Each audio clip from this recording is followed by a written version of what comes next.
State, you want to put on that small portion of the video? Yes, Judge, and just to keep the record clean, we would ask to admit this as Stage 1 for the Spitzer hearing. It's the same as the court exhibit, but... Judge, I'm going to object on the previous ground stated, as well as adding relevance to that objection.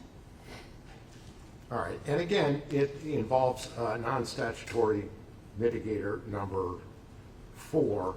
Shelby Nealy pled guilty and accepted responsibility for the 3 murders in the case. Obviously, this is not something that the state could have put on during the original penalty phase because it was excluded then. So it will not be considered an aggravation in any way possible, and I'm not even sure that it is going to be found by the court to mitigate the mitigation or to rebut the mitigation, but I'll allow the state to play it.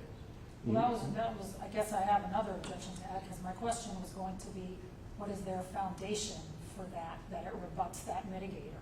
And I don't think there's any foundation because they don't know, because it's attorney-client privilege.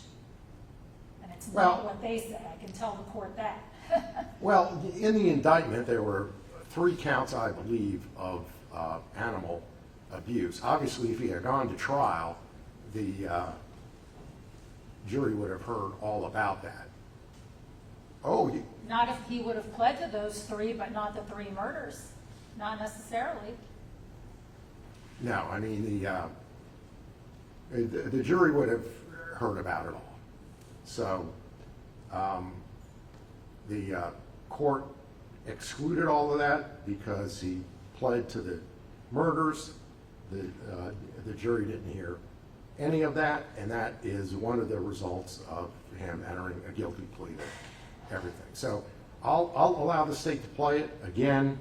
I've already read the transcript. It's no shock to anybody. So if the state wants to present that as a rebuttal to number 4, that's fine.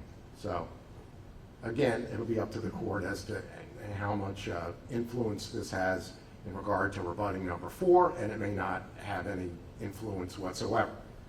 But I'll allow them to play. Sun was up. Yeah, it was like 8 to 10. And I had something on that. I had something on the phone. I forgot. Jesus Christ! Before I forget, there's some evidence in that car. Okay, go ahead, write it down. And you said, go ahead. Can I ask you a question while you're writing? Please. I don't want to disrupt your chain of thought, but you said before the dogs.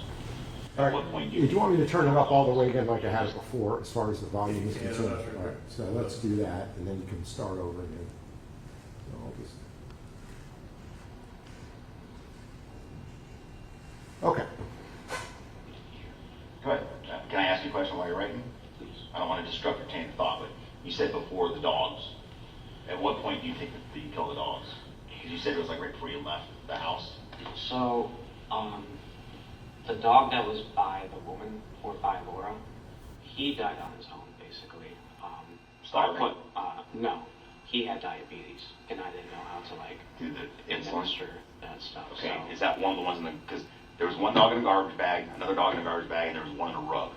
This is the one on the rug. The one in the rug died on his own because you didn't give him his insulin. Well, he didn't die on, he was dying. Okay. And then I put him out of his misery. How did you do that? I just whacked him once with the side of the hammer, and he instantly died. Okay. I knew that he would die instantly, being that he was a small breed and everything. Okay. As far as the other dogs go, they got put in the bag the last night, and they suffocated and everything. Okay, so you didn't hit him with the hammer, you just tied the bag shut and suffocated him. Okay. Because I examined the dogs, I mean, I couldn't see any, like, obvious damage. So that was one of my theories, was that they suffocated. The only thing was... And that's it, Judge. Okay.